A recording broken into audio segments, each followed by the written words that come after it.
ان کے شاہ خرچیوں پہ لگائے جاتے ہیں، اور کبھی کوئی شرم کریں، حیا کریں، اور غریب عوام کیا ہی شرم و حیا کر لیں کہ وہاں لوگ فاقوں پہ مجبور ہیں، لیکن پھر بھی ہمیں سپورٹ کرنے کے لیے وہ ہمارے ساتھ کھڑے ہوتے ہیں، لیکن یہ ایسا کھیل ہی نہیں پیش کرتے کہ ہار جیت تو چلیں، ایک کھیل کا حصہ ہے۔ ان کی اتنے ڈرپوک طریقے سے کھیلتے ہیں، پھر بات کی جائے تو پھر شاہد آفریدی جیسے لوگ دھمکیاں بھی دیتے ہیں، وہ پھر جو مختلف طرح سے الزامات بھی لگاتے ہیں۔ عمران ریاض خان پہ کل انہوں نے الزام لگایا اور ان کو مختلف طرح کے جو ٹائٹلز دیے، تو اپنی بات پہ تو ان کو بڑی تکلیف ہوتی ہے، جب صرف کرکٹ کی سیاست کی بات کی جائے تو اس پہ بھی وہ ذاتیات پر اتر آتے ہیں، اور پھر وہ عمران خان کے حوالے سے مختلف چیزوں کو کرٹیسائز کرتے ہیں۔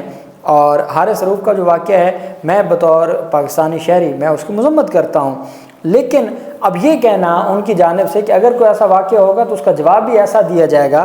خواجہ آصف جو ہمارے وزیر دفاع ہیں بدقسمتی سے، وہ کہہ رہے ہیں جی کہ اگر کوئی ایسا کام کرے تو اس کو گھر تک چھوڑ کے ہیں، تو بھائی پھر آپ میں اور اس میں فرق کیا رہ گیا؟ اگر کوئی آپ کو گالی دیتا ہے اور آپ اس کا جواب گالی میں دیتے ہیں تو پھر آپ میں اور اس میں کیا فرق رہ گیا؟ آپ اگر اپنے آپ کو ایک انٹرنیشنل کرکٹر سمجھتے ہیں تو آپ کی ذمہ داریاں زیادہ ہیں۔ ایسا معاملہ ہوا ہے، آپ پاکستانی حکام کو وہاں پہ انفارم کریں، آپ امریکی حکام کو، آپ امریکہ میں آپ وہاں ان کو انفارم کریں، وہاں تو قانون کے مطابق کارروائی ہو سکتی ہے، لیکن اس طریقے سے آپ قانون کو خود ہاتھ میں لینے لگ جائیں، پھر ملک کا نظام نہیں چل سکتا، پھر تو قانون کی ضرورت ہی نہیں رہتی۔ تو یہ چیزیں ہیں کہ اس طرح کے جو معاملات ہیں یہ نہیں ہونے چاہیے۔ اب پاکستان میں آزادی صحافت کی آپ صورتحال دیکھیں کہ کس طریقے سے آزادی صحافت کا بیڑا غرق ہو چکا ہے۔ دنیا بھر میں آزادی صحافت کے لیے کام کرنے والی عالمی تنظیم انٹرنیشنل پریس انسٹیٹیوٹ نے پاکستان میں آزادی صحافت کی صورتحال پر اظہار تشویش کیا ہے۔ اپنے بیان میں عالمی تنظیم نے کہا کہ ایک طرف پاکستان میں صحافیوں کو پرتشدد واقعات کا سامنا ہے، تو دوسری طرف قانون سازی کے ذریعے اظہار رائے پر سخت پابندیاں عائد کی جا رہی ہیں۔ انٹرنیشنل پریس انسٹیٹیوٹ نے اپنے بیان میں کہا کہ انٹرنیٹ پر اختلافی مواد کو فلٹر کرنے کے لیے ملک بھر میں فائر وال کے نفاذ کی رپورٹس پر بھی تحفظات ہیں۔ صحافیوں کے عالمی نیٹ ورک نے اپنی رپورٹ میں صحافیوں پر ہونے والے جان لیوا حملوں کے اعداد و شمار جاری کرتے ہوئے مطالبہ کیا کہ حکومت صحافیوں کے تحفظ کے لیے فوری اور ٹھوس اقدامات کرے۔ یہ رپورٹس ہیں، یہ ہماری دنیا میں ہمارا فیس ہے جو دنیا میں کس طریقے سے، اور پھر آج جو صحافی کا قتل ہوا ہے تو وہ ایسی رپورٹس کو مزید مضبوط کرتا ہے۔ اب پہلی بات تو میں آپ کو علی امین گنڈا پور کی جانب سے بتا دوں، چونکہ ہوا یہ کہ جب یہ عید کی چھٹیاں تھیں تو خیبر پختونخوا میں ظلم کی انتہا کر دی گئی، لوڈ شیڈنگ اتنی زیادہ کی گئی، اور اس پر اسد قیصر کی جانب سے کہا گیا کہ خیبر پختونخوا کی عوام سے بدلہ لیا جا رہا ہے کہ انہوں نے پاکستان تحریک انصاف کو ووٹ کیوں دیا۔ علی امین گنڈا پور کا کہنا ہے کہ بجلی لوڈ شیڈنگ کی ذمہ داری وفاقی حکومت کی ہے، وفاقی حکومت کو خیبر پختونخوا کے ساتھ اپنا رویہ ٹھیک کرنا ہوگا۔ انہوں نے کہا کہ اپنا رویہ درست نہیں کیا تو ان کا رویہ درست کرنے کے لیے عوام نکلے گی۔ اپنے بیان میں انہوں نے کہا کہ وفاقی حکومت بجلی کے سلسلے میں خیبر پختونخوا کی عوام سے انتقام لے رہی ہے، واپڈا کے مقامی اہلکار اپنی بساط کے مطابق تعاون کر رہے ہیں۔ وزیر اعلیٰ کے پی نے کہا کہ وفاقی حکومت کی طرف سے صوبے کے حصے کی بجلی پہلے سے کم کر دی گئی ہے۔ بجلی کی لوڈ شیڈنگ پر وفاقی حکومت وفاق کے ساتھ وہ کہتے ہیں کہ بجلی کی لوڈ شیڈنگ پر وفاق کے ساتھ عنقریب دوسری بیٹھک ہوگی۔ لائن لاسز کے معاملے پر صوبائی حکومت واپڈا سے مکمل تعاون کر رہی ہے۔ علی امین گنڈا پور نے کہا کہ وفاق کی طرف سے جو کمٹمنٹ کی گئی تو وہ پوری نہیں ہو رہی، اور پی ڈی ایم کی حکومت جھوٹ اور غلط بیانی سے کام لے رہی ہے۔ لوڈ شیڈنگ کے شیڈول پر عمل درآمد نہ ہونے کی شکایات مل رہی ہیں۔ اب اس پر جو اپنی مدد آپ کے تحت جو کارروائی کی جا رہی ہے پاکستان تحریک انصاف کے جو ایم پی ایز ہیں ان کی جانب سے وفاقی حکومت کے خلاف، رکن صوبائی اسمبلی ہیں، انہوں نے گریڈ اسٹیشن میں جا کے چارپائیاں ڈال دیں اور بجلی بحال کروا دی۔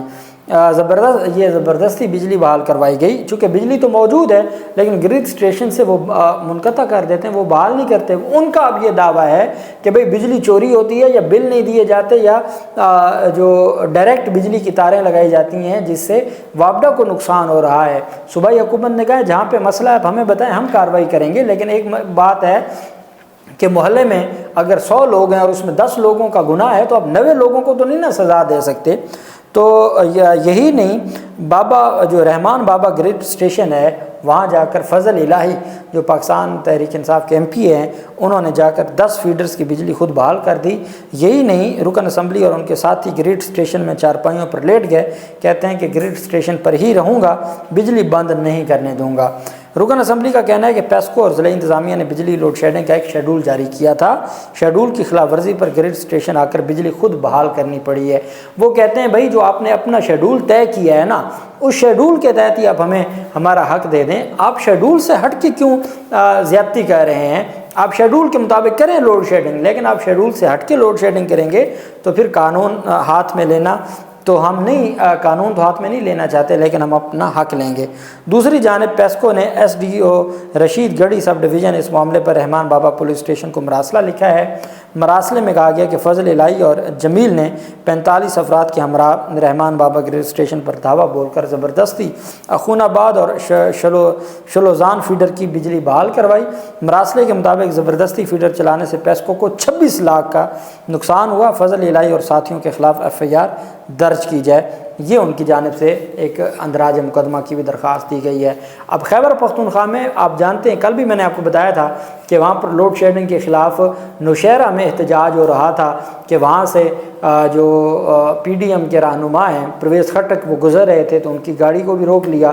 ان کو کہا بھی یہ کیا آپ نے ظلم کیا؟ وہ کہتے ہیں جن کو ووٹ دیا ہے ان سے بات کریں، مجھے تو آپ نے ووٹ ہی نہیں دیا۔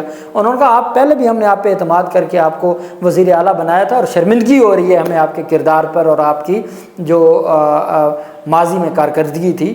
تو اب لوگوں کے پاس کیا کریں؟ بجلی ایک بنیادی ضرورت ہے، آپ جب ان سے بنیادی ضرورت چھین لیں گے تو وہ کیا کریں گے اور اس سے پھر معاملات خراب ہوں گے۔ تو خدا کے لیے اس سے پہلے کہ عوام جو قانون ہاتھ میں لینے لگے تو مہربانی کر کے چیزوں کو بہتر انداز میں حل کیا جائے۔ عوام کو بھی قانون ہاتھ میں نہیں لینا چاہیے اور وفاقی حکومت کو بھی اپنی ذمہ داری نبھانی چاہیے اور اس بات کی نہیں سزا دینی چاہیے۔ تو یہ تو بجلی کا معاملہ تو بلوچستان میں بھی ہے، سندھ میں بھی ہے، تو خیبر پختونخوا میں زیادہ کیوں شروع ہو گیا ہے؟ چونکہ وہ کہتے ہیں کہ ہمیں PTI کو یا عمران خان کو ووٹ دینے کی سزا دی جا رہی ہے۔ تو یہ جو کنسیپٹ ہے یا یہ جو اس طرح کا کلچر ہے اس کو ختم ہونا چاہیے۔ اللہ پاک پاکستان کا حامی و ناصر ہو۔ بہت شکریہ۔ اللہ حافظ۔ پاکستان زندہ باد۔